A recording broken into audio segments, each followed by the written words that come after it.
स्वामी समर्थ महाराज की जय। अध्याय 13 श्री गणेशाय नमः। शुक्ल पक्षीचा शशिकार वाढी जायचा उत्तरोत्तर तैसे स्वामी चरित्र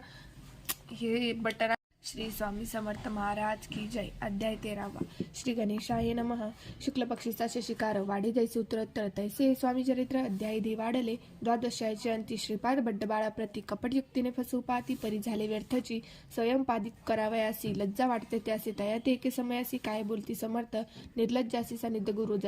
असे जाण निरंतर ऐसे बोलता सद्गुरु बाळप्पा म्हणी समजला सेवेकरांना माझी वरिष्ठ सुंदराबाई होती तेथे तिने सेवेकराचे नित्य त्रास द्यावे व्यर्थची नाना प्रकार बोलणं कधी सर्वांचा अपमान परी बाळप्पावरी पूर्ण विश्वास होता तियेचा परी कोणी एके दिवशी मध्यरात्रीच्या समयासी लघु शंका लागता स्वामीसी बाळप्पा ते उठविले तैपासून बाळप्पासी त्रास देत हर दिवशी गाराने सांगत समर्थासी बाई ते शब्द तोडीती अक्कलकोटी श्री समर्थ प्रथम आता ज्यांचे घरी येत तो चोळप्पा विख्यात स्वामी भक्त झाला एक तपपर्यंत स्वामी सेवा तो करीत तयासी द्रव्याशा बहुत असे सांप्रत लागली दिवाळीचा सण येता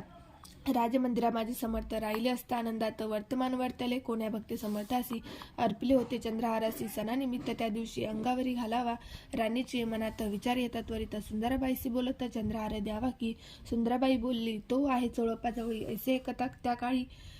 जमादार पाठविला गंगूलाल जमादार चोळप्पाजवळी ये सत्वर म्हणे द्यावाजी चंद्रहार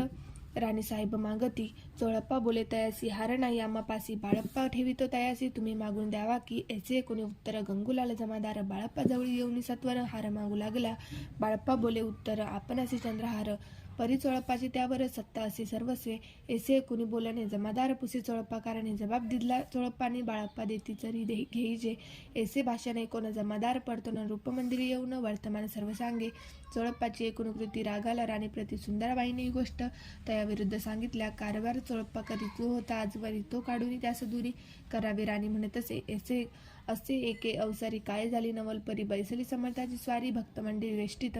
एक वस्त्र त्यावेळी पडले होते श्रींजवळी तयाची करुण्या झोळी समर्थ करी घेतली अल्लक शब्द उच्चारला म्हणती भिक्षा द्या आम्हाला तयावेळी सर्वत्राला आश्चर्य वाटले झोळी घेतली समर्थे असे उणे ते जे दर्शन आले होते त्यांनी भिक्षा घातली कोणी एक कोणी 2 रुपये टाकती आणून न लागता एक क्षण 100वर गणती झाली झोळी चोळप्पा ते देऊन समर्थ बोलले काय वचन चोळप्पा तुझे फिटले ऋण स्वस्त आता असावे पाहुण्या द्रव्यासी आनंद झाला तयासी परीनच आले मानसी श्रीचरण अंतरले चोळप्पासी दूर केले बाईसी बरे वाटले असे काही दिवस गेले बाळप्पा सेवे करिता ती कोणी एके अवसरी सुंदराबाई बाळप्पावरी रागावनी दृष्टोत्तरी ताडण करी बहुसाळ ते कोणी बाळप्पासी दुःख झाले मानसी सोडून स्वामी चरणासी म्हणती जावे येथून आज्ञा समर्थांची घेऊन म्हणती जावे येथून यावे करता दुसरे दिनी समर्थाजवळी पातले तेव्हा एक सेवेकरास काय बोलले काय समर्थ बाळप्पास दर्शन येतं त्यासी आसन दाखवावे बाळप्पा येता त्या दस्तानी आसन दाविले सेवेकरांनी तेव्हा समजले निजमनी आज्ञा आपण मिळेना कोठे मांडावे आसन विचार पडला त्या लागून तो त्याच रात्री स्वप्न बाळप्पाने देखिले श्री मारुतीचे मंदिर स्वप्नी आले सुंदर तेथे जाऊन सत्वर आसन त्यांनी मांडिले श्री स्वामी समर्थ या मंत्राचा जप करीत एक वेळ दर्शन येतं हिशोब ठेवीत जपाचा काढून दिले बाळप्पासी आनंद झाला बाईसी गर्व भरे ती कोणासी मानिनाशी झाली सुंदरबाईसी करावे दूर समर्थांचा झाला विचार त्याप्रमाणे चमत्कार करून या द्यावी ती परी राणीची प्रीती बाईवरी बहु होती या कारणे कोणाप्रती धैर्य काही होईना अक्कलकोटी त्या अवसरी माधवराव बर्वे कारभारी तयांसी हुकम झाला सत्वरी बाईस दूर करावे परी राणीसे भिवून तैसे न केले तयांनी समर्थ दर्शनासी एकेदिनी कारभारी पातले तयासी बोलती समर्थ कैसा करिता कारभार ऐसे कुण्या उत्तर बर्वे म्हणे समजले मग त्यांनी त्याच्या दिवशी पाठविले फौजदारासी कैद करून या बाईसी आणावी म्हणते सत्वर फौजदारासी समर्थ काही एकन बोलत कारकिर्दीचा अंत ऐसा झाला बाईच्या स्वामीच्या सेवेकरिता सरकारातून तत्वता पंचनेमूज व्यवस्था केली असे नृपराय मग सेवा करावयासी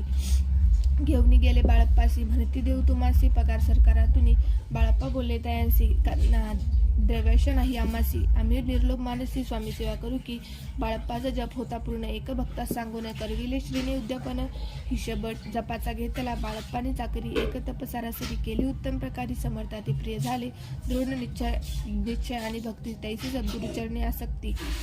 तेने येत मोक्ष हाती अन्य साधने व्यर्थची उगीच करीती दांभिक भक्ती त्यावरी स्वामी कृपा न करीती सद्भावेचे नमस्कार येते त्यावरी होती कृपाळू अक्कलकोट निवासिया जय जयाजी स्वामी राया रात्रंदिन तुझ्या पाया विष्णू शंकर वंदिते इति श्री स्वामी चरित्र सारामृत नाना प्राप्त कथा समंत सदा भक्त परिसोत त्रयोदशाय गोढाश इति श्री स्वामी चरित्र सारामृते त्रयोदशाय श्री स्वामी चरण परनमस्तु अध्याय 14 श्री गणेशाय नमः जय जयाजी करुणाघना जय जयाजी घनशमना जय जयाजी परमपावना दीनबंधू जगद्गुरु प्रातः काळ उठून आदि करावे नामस्मरण अंतर द्यावे स्वामी चरण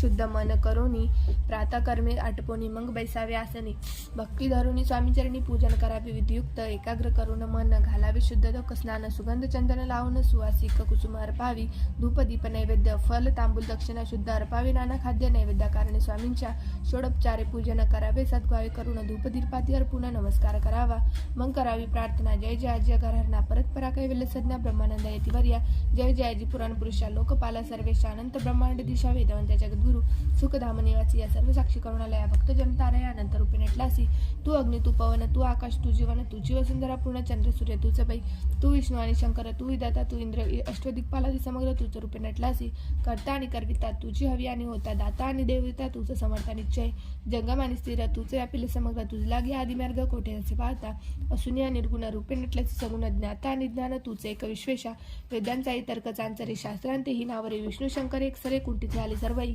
मी केवळ अल्पमती करू केवी आपली स्तुती सहस्रमुखी निश्चिती शिल्लखाती वर्णिता दृढ ठेविला चरणी माता रक्षायमसी समर्था कृपा कटाक्ष दीनानाथा दासाकडे पहावे आता इतुकी प्रार्थना नावी जे आपल्या मना कृपा समुद्री आम्ही आश्रय द्यायचे सदैव पापतापायांनी दैन्य सर्व जाऊन निरसून हे लोकी सौख्य देऊन परलोक साधन करावे दुस्तर आबव सागर याचे पावया पहिले तीरथ तू नाम तळणी साचार प्राप्त हो म्हणला ते आशा मनुष्या तृष्णा कल्पना आणि वासना भ्रांती बुली नाना नोबात तुझ्या कृपे कितू वर्णे आपले गुण द्यावे मग सुख साधन अज्ञान ते मिळून निरसन ज्ञानदार कृपदय प्रगट पै शांती मनी सदा वृथाभिमान असो सदा समाधान असो तुझ्या कृपेनंतरी बहुदुःखे निरस तुझ्या भजनी चित्तवस वृथा विषयांची नसो वासना या मनाते सदा साधू समागम तुझ्या भजन उत्तमतेने वासुगम दुर्गम जो भवपंत व्यवहारी वाटताना पडू भ्रांती चित्त अंगी न यावे सत्यता सत्यविजय सर्वदा आत्मवर्गाचे पोषण न्याय मार्गावलंबर इतके द्यावे वरदान कृपा करून समर्था असून या संसारात प्राशांत नाममृत प्रपंच आणि परमार्थतेने सुगम मज लागी येशी प्रार्थना करिता आनंद होई समर्था संतोषनी तत्वता वरप्रसाद देतील गुरुवारी उपोषण विधियुक्त करावे स्वामी पूजन प्रदोष समय होतात जाणून उपोषण सोडावे श्री स्वामी समर्थ ईशा षडाक्षरी मंत्र प्रीतीने जपावे हो रात्र तेने सर्वार्थ पाविजे प्रसंगी मानस पूजा करिता तेही प्रिय होय समर्था स्वामी चरित्र वाचिते एकदा सकल दोष जातील कैसी करावी स्वामी भक्ती हे नेहमी मंदमती परिअस्त शुद्ध चित्ती त्याची भक्ती श्रेष्ठ पै आम्ही आहो स्वामी भक्त मिरू नये लोकात जयासी भक्तींचा दंभ व्यर्थ निष्फळ भक्ती तयाची इथे श्री स्वामी चरित्र सारामृत नाना प्रभुत कथा समंत सदा एक भाविक भक्त चतुर्दशाय गोढहाश रस्तु शुभम भवतु अध्याय 15 श्री गणेशाय नमः अंतरी स्वामी भक्ती जडता चारी पुरुषार्थ येती हाता पापताप दैन्य वाळता ते काही नवरेची सर्व कामना पुरवण अंती दाविती सुरभुवन जे नर करती नामस्मरण ते मुक्त याच देही मंगळ वेडे ग्रामात राहत असता श्री समर्थ ग्रामवासी जन समस्त वेडा म्हणती तयासी शुतोषणाची भीती नसेची ज्यांची चित्ती सदा अरण्यात वसती एकांत स्थळी समर्थ परमेश्वर रूप यती ऐसे ज्यांच्या वाटी चित्ती ते करीत स्वामी भक्ती जन हासते तयाते त्यावेळी मंगळ वेड्यात बसप्पा तेली राहत दरिद्र पिढीला बहुत दीनस्थिती तयाची तो एके दिनी फिरत सहज वन माझी जात तो देखील श्री समर्थ दिगंबर येती राज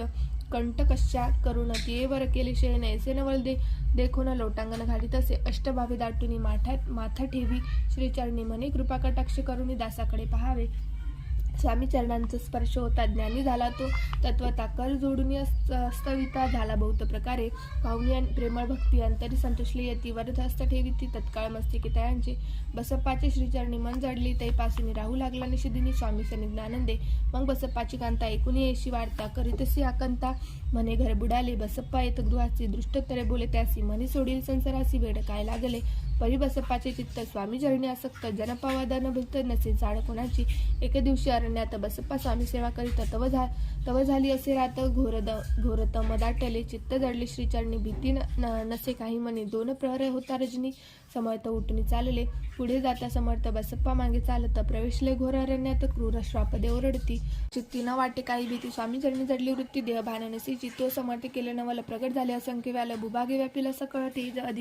अग्निसमान पादस्पर्श सर्प झाला. बसप्पा भानावरी आला. अपरिमित देखील सर्प समोर चोहीकडे वृक्षशाखा अवलोकित. तो सर्पमय दिसत. मागे पुढे पाहत तो दिसत सर्पमय. पाहुणे येशी परी भयभीत झाला. अंतरी तो तयासी मधुरोत्तरी समर्थ काय बोलले. भिवू नको या समय जितके पाहिजे तितके घेई. न करी अनुमान काही दैव तुझे दिले. ऐसे बोलता समर्थ. बसप्पा भय सोडून त्वरित करी घेऊन अंगवस्त्र टाकीत एका सर्पावरी. गुंडाळून सर्पात्वरित सत्वर उचलून घेत. तव सर्प झाले गुप्त. ते जय नष्ट झाले. तेथून या परतले. सत्वर ग्राम माझी आले. बसप्पा हित बैसले. समर्थ एका देवळी. तेथे आपले अंगवस्त्र बसप्पा सोडून पाहत. तव त्यात सुवर्ण दिसत सर्व गुप्त झाला. ऐसे नवल देखून चकित झाला. अंतकरणी माथा